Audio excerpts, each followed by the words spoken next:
Hello scientists and sociopaths, my name is TBSkine, and in the video a while ago, I mentioned in passing that one day I might like to do a video about Moira from Overwatch, and ever since then people have been in the comments of my other videos saying, hey, what about Moira? Weren't you going to talk about Moira? What about Moira from Overwatch? She's interesting, you should talk about Moira. And I have to be honest, at this point that's getting to be really frickin' encouraging. I like to be poked like that. I like to hear that there's an interest in hearing about a particular subject, but even more, I like to hear that there's an interest in hearing about it from me. So, to the people who poked me about doing this video in the comments, thank you very much, and I hope the video I'm about to make lives up to your expectations, because we are about to talk about the resident Naruto-running piss wizard of Overwatch, Moira. Now, like most characters in Overwatch, Moira is based on a pretty clearly recognizable archetype, specifically the archetype of the detached scientist. She's someone who's primarily interested in scientific progress, doing her scientific work, and everything to her is otherwise secondary. That's an archetype that can be played in a lot of ways. For instance, on The Big Bang Theory, Sheldon Cooper is a pretty clear example of this archetype, albeit an extremely annoying one. Moira, however, is not played for comedy. She is played entirely seriously, and she is, for that reason, just a little bit terrifying. Originally, she was an ordinary scientist working within the bounds of science as, a mainstream discipline, but eventually her unethical methods and the difficulty of reproducing all of her results in a laboratory condition got her ousted from polite scientific communities, and she lost access to her funding. Blackwatch, the Black Ops organization within Overwatch, then steps in and offers her an opportunity to continue her work, which she jumps at.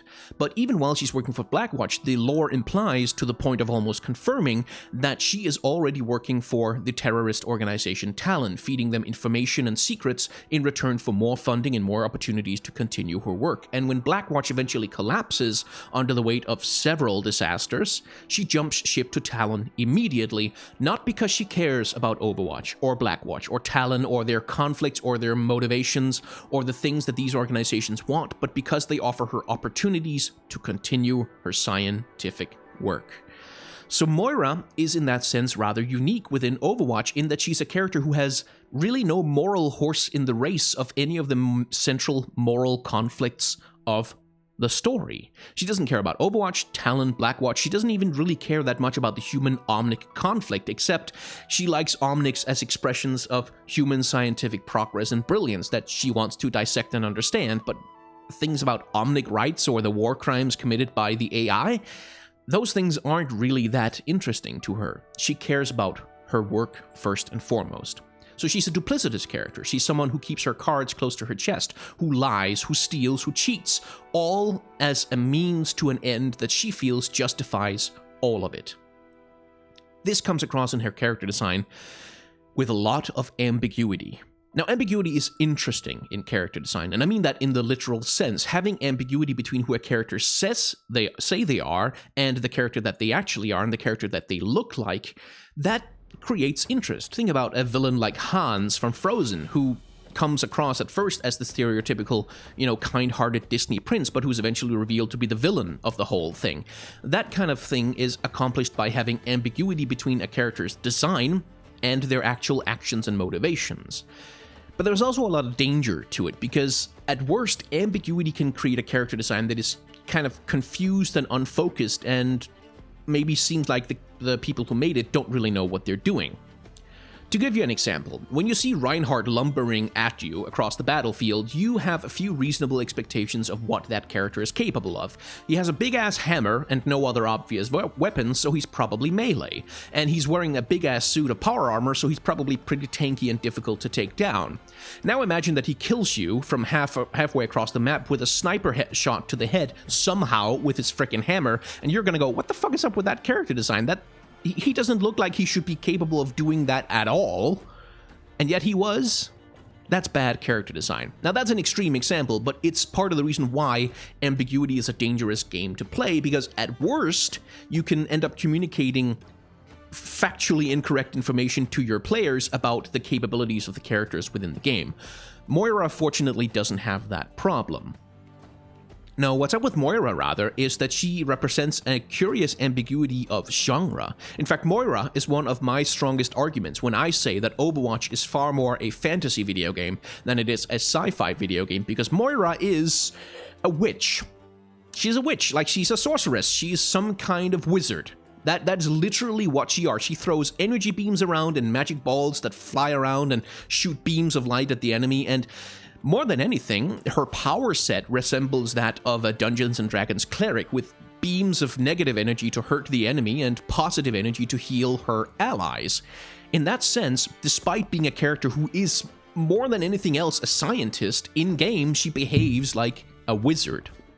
But it goes even further than that, in fact. Moira's ambiguity extends down to her gender. Now, I know just by saying the word gender that 500 angry fedoras have been summoned to my comment section, which I have to admit I brought that on myself, but nonetheless, this is an important part of discussing her character design, because Moira's gender is, at a glance, ambiguous. She is very, very androgynous. There's really not a lot of markers about her that traditionally suggest femininity. She doesn't have long hair. She doesn't have even the very heavy, typical Overwatch feminine makeup. She does have some eyeshadow and a bit of mascara because they just cannot help themselves. But otherwise, her features are very sharp, they're very angular, and in that sense, they're kind of ambiguously manly.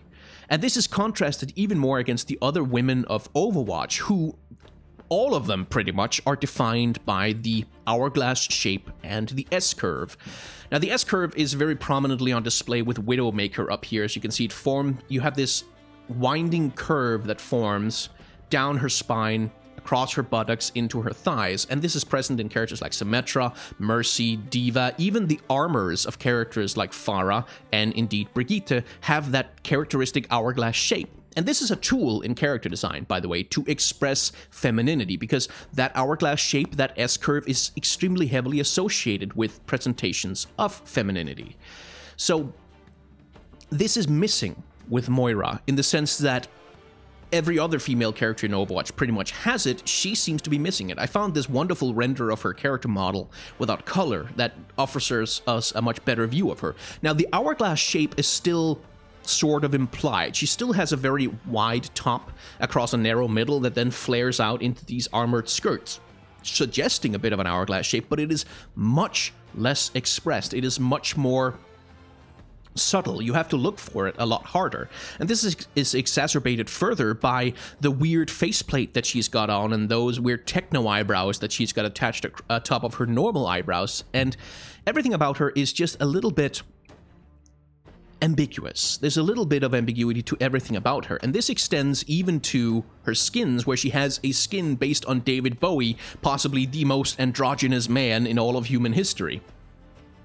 The only other character among the women of Overwatch who is as, subtle about their gender presentation is Ana, who wears this big-ass, bulky sniper's outfit, which is one of the designs in Overwatch, by the way, I really like, which I might take another look at someday if you all poke me in the comments about it long enough. The ambiguity goes perhaps even a little bit further, because it extends even into her color expression. She uses two main colors, yellow, which is the color of healing in Overwatch, and purple, which is generically a color that tends to be associated with darkness, with evil, with dark deeds. And she combines them in her ultimate into a unified beam of energy, so that constant interplay between two opposites is at work in every part of her design, almost always. She also has heterochromia in her eyes, by the way, which is the world's least subtle way to suggest that a character might be two-faced, that she has one eye in one color and the other eye in another color. She also, that faceplate on her face, what it reminds me of most of all is Phantom of the Opera, that, iconic half mask that he tends to wear in stage productions of that particular show. But it also offers the sense that some part of her is hidden, like that most of her face is visible, but some of it is just kind of hidden away. Some of who she is hidden away, and as a visual metaphor, I find that quite interesting. She's also someone who's not approachable. She's someone who's not dependable and not trustworthy, and that too is expressed in her character design through, again, the rather unsubtle presence of dozens and dozens of completely bizarre needles. Now, one of my pet peeves about armor design is when fantasy designers will add various spikes to armor in odd places, just mostly as a way to make the character seem more menacing, but where you realize that, oh, if this character raised their arm really quick, they would literally just drive a spike through their own neck, so that's a terrible idea. Moira doesn't suffer quite so badly from this, but I do still maintain that if she raises her arm too suddenly, she's in serious danger of rupturing one of those pipes that she's got running around her neck. But of course, that's not really the point of the spikes. They don't really have to have a practical application. What they're telling us is that this character is prickly, that she's spiky, that she's dangerous to the touch. And this is emphasized further in the long, sharp fingernails and the weird crooked hands that she's got running around. These hands, by the way, are so prominent that you can even really tell that they're there in her character design in-game. If you take a look at her, and this is partly because her hands are the dangerous part of her, like that's where she fires her energy beams and her healing beams from, so they have to be kind of emphasized, but it's also part of all of this work that the game is doing to tell you that this character is sharp, she's dangerous, she is perhaps even duplicitous. And that's really the core of everything I could think about to talk about with Moira. She's someone who's constantly ambiguous, constantly not quite telling you the whole of the truth. Someone who's working two sides of everything always. Science on one hand, magic essentially on the other. Healing and damage. Loyalty and complete disloyalty. Dedication to an ideal, but only her own ideals. That is essentially what Moira is, and that is why, and I'm sorry to bring this up, like, I have no ill will towards the person who did this, but nonetheless I have to bring up this. This is a fan redesign of Moira that was posted to, I think, the Overwatch subreddit at some point. I've kept it around because I wanted to talk about it someday, but in the context of this video, I want to talk about it as an expression of how this misses the point of Moira's design, because everything that this fan redesign does, it's not that it's ugly.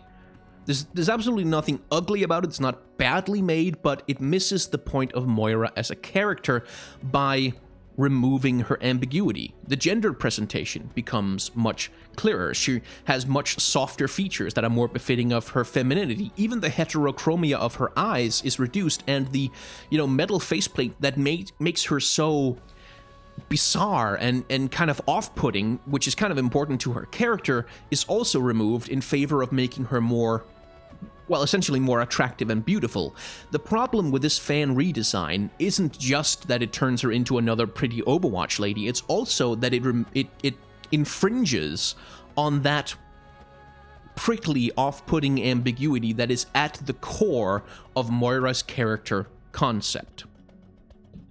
So, that's about all I could really think of to say about Moira. She's someone I could probably talk at length about how her character design is different from the designs of women in general in Overwatch, and indeed the character designs of women in Overwatch are an interesting topic, especially with the introductions of characters like Orisa, where you can talk all kinds of stuff about coding and how femininity is presented in a robot, but that is all for another video. My name has been TBSkyne. If you have enjoyed this, there's a like button down below which is just thirsty for your touch. It wants you to press it so hard. There's a dislike button as well, but it's not as much of a masochist, so you shouldn't really click on it. It doesn't really do anything. It's there. You can use it. I mean, if you want to. Otherwise, subscribe if you want more weird-ass rambly videos like this, and if you have any comments, anything you want to poke me about, you should feel free to leave them down below. I try to read all of my comments, even if I can't respond to most of them, because there are, frankly, too many of them these days. Thank you very much for watching, and I shall see you in the next video.